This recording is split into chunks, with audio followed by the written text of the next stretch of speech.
Erectile dysfunction, लिंग में तनाव की कमी क्या होता है, कैसे होता है, इसका निदान क्या है, इसका ट्रीटमेंट क्या है, इस वीडियो में हम आपको पूरी जानकारी देंगे। वीडियो में लास्ट तक बने रहिए। अगर आप हमारे चैनल पर पहली बार आए हैं तो चैनल को सब्सक्राइब कीजिए, बेल आइकन बटन को दबा प्रेस कीजिए, लाइक शेयर और कमेंट कीजिए। आपको नेक्स्ट वीडियो किस टॉपिक पर चाहिए कमेंट बॉक्स में जरूर मेंशन कीजिएगा। हाय गाइस, मेरा नाम है डॉक्टर अताउल्लाह खान, MD/EH। आइए हम लोग जानते हैं इरेक्टाइल डिसफंक्शन क्या होता है। दोस्तों, इरेक्ट का मतलब होता है सीधे खड़े होना, अपनी स्थिति में बरकरार रहना और निर्माण। डिसफंक्शन का अर्थ होता है असामान्य कार्य, असामान्य कामकाज, फंक्शन का असंतुलन हो जाना। इस तरह से इरेक्टाइल डिसफंक्शन का मतलब होता है कि सीधा खड़ा होने में परेशानी या अपनी स्थिति में बरकरार रहने में दिक्कत। इसको अगर थोड़ा सा हम आसान भाषा में समझें तो सेक्स इंटरकोर्स करते समय संतोषजनक यौन प्रदर्शन के लिए पुरुषों में पेनिस यानी लिंग में जो तनाव, शक्ति, टाइटनेस आती है, उस तनाव को संभोग के दौरान बरकरार ना रख पाना, वो तनाव ऑटोमेटिक खत्म हो जाना को हम इरेक्टाइल डिसफंक्शन कहते हैं। दोस्तों, हम यहाँ ये जान लेते हैं कि ये इरेक्शन आता कैसे है। भैया, तनाव जो शक्ति आती है वो कैसे आती है। तो दोस्तों, जब भी कोई पुरुष सेक्सुअल एक्साइटेड होता है, सेक्स के लिए उसके अंदर अच्छी फीलिंग आती है, एक मूड बनता है, तो पेनिस में यानी लिंग में ब्लड का फ्लो इंक्रीज होता है, खून का बहाव तेज हो जाता है, जिसके कारण से आपके पेनिस में शक्ति आती है, टाइटनेस आती है। इस हिसाब से हम इरेक्टाइल डिसफंक्शन को 3 कंडीशन में बांट सकते हैं, 3 कंडीशन में डिवाइड कर सकते हैं। सबसे पहला कंडीशन, आपको इरेक्शन आया, टाइटनेस आ गई और आपने इंटरकोर्स किया, यानी आप सेक्स में इन्वॉल्व हो गए, सेक्स आपने स्टार्ट कर दिया और उसके कुछ सेकंडों में ही जो आपका इरेक्शन आया था, जो टाइटनेस आई थी, वो निल हो गई, डल हो गई, यानी फिर से वो अपनी पुरानी स्थिति में हो गई। तो भैया अब आप सेक्स नहीं कर पाएंगे, उसका आनंद नहीं ले पाएंगे। तो एक कंडीशन तो ये हो गई कि इरेक्शन भी आया, आपने सेक्स भी स्टार्ट कर दिया, लेकिन आप इरेक्शन को बरकरार नहीं रख पाए। और दोस्तों, सेकंड कंडीशन जो इसमें होती है, आपको इरेक्शन भी आया, आपने सेक्स का मूड भी बना लिया और जब आपने अपने पेनिस को वजाइना में इंटर कराना चाहा, तो वजाइना में इंटर करने के वक्त ही आपकी पेनिस जो है अपनी सारी शक्ति को खत्म कर चुकी है, यानी आप डिस्चार्ज हो गया है, अब आपके पास शक्ति नहीं बची है। तो ये सेकंड कंडीशन हो गई कि आपका मूड भी बन गया, इरेक्शन भी आ गया, टाइटनेस भी आ गई, लेकिन जैसे ही आप मिलना चाहे अपने पार्टनर से वजाइना में, जैसे ही आपने इंटर करना चाहा पेनिस को, तो टाई फिश। जो तीसरी इसमें कंडीशन होती है दोस्तों, थर्ड कंडीशन में आपको इरेक्शन नहीं बनता है, आपका मन तो कर रहा है, आपका मूड भी बन रहा है, लेकिन आप ये चीज नहीं कर पा रहे हैं क्योंकि आपके अंदर वो शक्ति नहीं आ रही है, वो टाइटनेस नहीं आ पा रही है। तो जाहिर सी बात है कि जो ब्लड का फ्लो था वो वहां पर बराबर पर्याप्त मात्रा में नहीं पहुंच रहा है। तो ये तीनों ही कंडीशन इरेक्टाइल डिसफंक्शन में ही आते हैं। अगर इसमें से कोई भी कंडीशन आपकी है तो आगे की वीडियो आप पूरी देखें, इससे आपको काफी हद तक फायदा होने वाला है। तो दोस्तों, अब हम यहां जान लेते हैं कारण, कॉसेस, होता क्यों है ये। तो सबसे जो मुख्य कारण इसके अंदर है वो ब्लड फ्लो में समस्या होना। जैसे मैंने अभी बताया था ना कि ब्लड फ्लो इंक्रीज होता है, तब जाकर के वहां पे शक्ति आती है, तो ब्लड फ्लो में समस्या पैदा हो जाती है। अब इसको हम समझ लेते हैं, जैसे ब्लड वेसल्स जो पेनिस में रक्त को लेकर जाती है, ब्लड को लेकर जा रही होती है, उसमें कहीं जो है रुकावट पैदा हो जा रही है भाई, वो ब्लड को लेकर वहां पे नहीं पहुंच पा रही है। इसको एग्जांपल में आप समझ लीजिए कि जैसे वेसल जो है एक पाइप है, मान लीजिए एक पाइप है, और पाइप में जो है इतने जगह है, इसमें से जो है ब्लड का फ्लो जा रहा है, इंक्रीज हो रहा है, ब्लड बह रहा है तेजी के साथ में, लेकिन किसी कारणवश अगर इस पाइप के अंदर कोलेस्ट्रॉल जमा हो जाए, इसके अंदर झिल्लियां जमने लगे कोलेस्ट्रॉल वाली, तो भैया जो इसका साइज था, अगर उसमें कोलेस्ट्रॉल जमने लगेगा, जाहिर सी बात है उसकी साइज कम हो जाएगी, उसका जो रास्ता था वो रास्ता कम हो जाएगा। तो जब रास्ता कम होगा तो ऑटोमेटिक ब्लड का जो फ्लो है, जो बहाव है, वो डाउन हो जाएगा। अब ये डिपेंड करता है कि इरेक्टाइल डिस्फंक्शन आपको किस स्टेज में आप पहुंच गए हैं, ये डिपेंड करता है कि आपके वेसल्स में कितनी रुकावट है, कितना ब्लड आपके पेनिस में पहुंच रहा है। तो ये एक मुख्य कारण है। सेकंड कारण जो है तंत्रिका तंत्र में भी समस्या पैदा हो जाना, और तीसरा हार्मोनल इम्बैलेंस, ये भी एक कारण है जिसके नाते से इरेक्टाइल डिस्फंक्शन, तनाव में कमी आती है।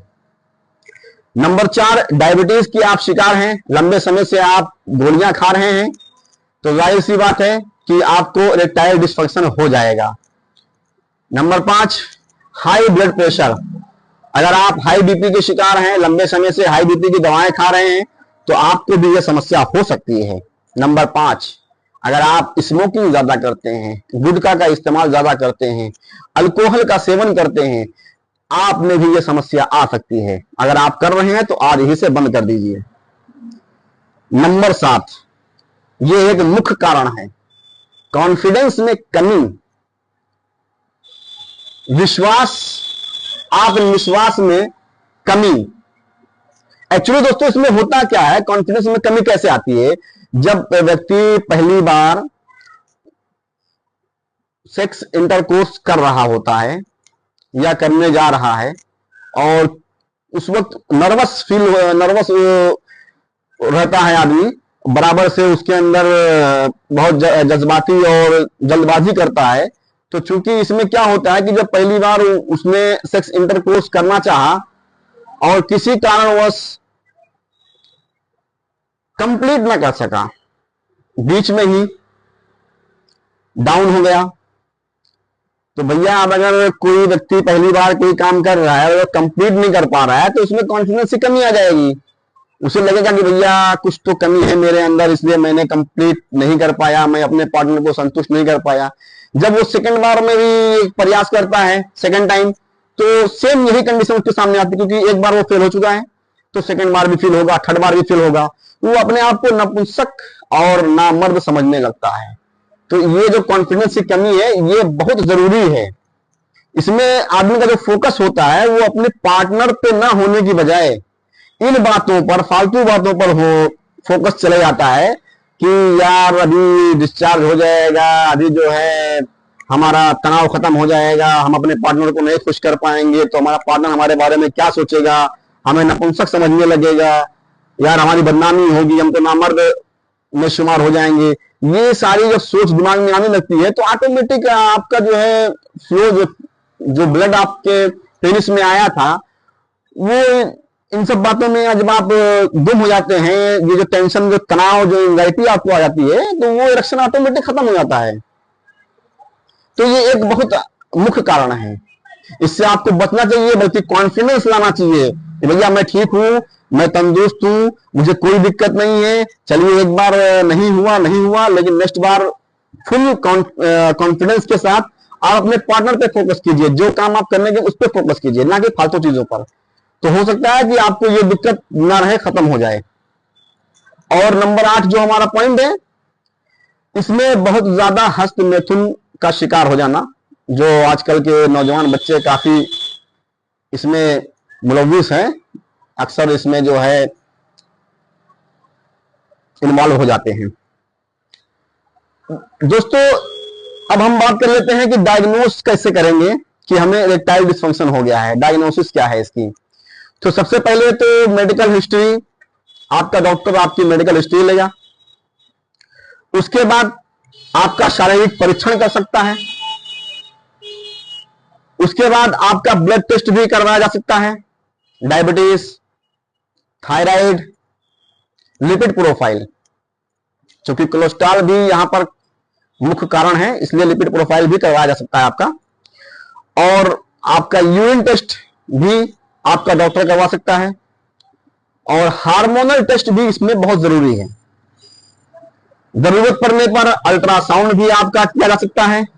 पेनाइल डॉपलर टेस्ट भी आपका करवाया जा सकता है, और इरेक्शन सेल्फ टेस्ट भी आपका करवाना पड़ सकता है। दोस्तों ये रहा डायग्नोसिस। अब हम बात करते हैं ट्रीटमेंट। इसका ट्रीटमेंट क्या है, इसका इलाज क्या है। तो दोस्तों ये जो जानकारी मैं देने जा रहा हूं ट्रीटमेंट की, ये सिर्फ एजुकेशन पर्पस है। आपको सेल्फ मेडिकेशन नहीं करना है, खुद से दवाएं लेकर के नहीं खानी है, किसी अच्छे क्वालिफाइड डॉक्टर से आपको कंसल्ट करना है।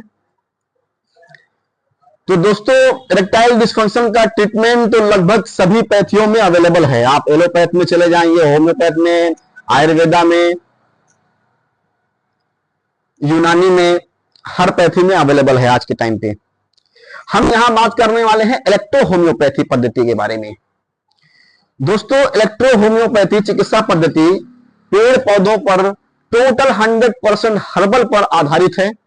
इसका कोई साइड इफेक्ट नहीं है, और इस केस में इरेक्टाइल डिस्फंक्शन में इसके अच्छे रिजल्ट देखे गए हैं।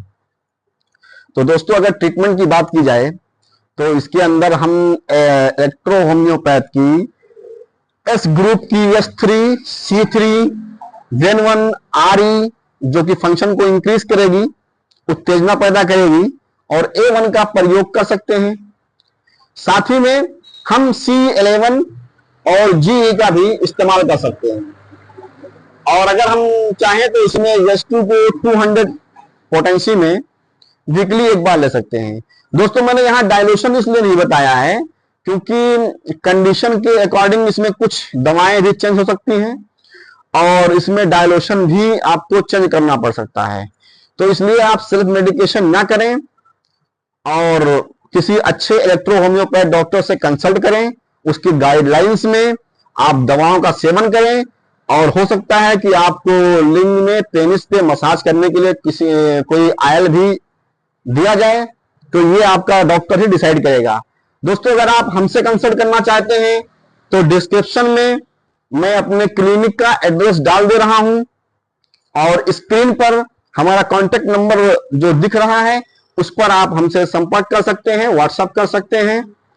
बगैर जरूरत के दोस्तों कॉल ना करें, व्हाट्सएप पर आप लिख करके भेजें जो भी दिक्कत है। मुझे जैसे ही मौका मिलेगा मैं आपसे खुद कंसल्ट कर लूंगा।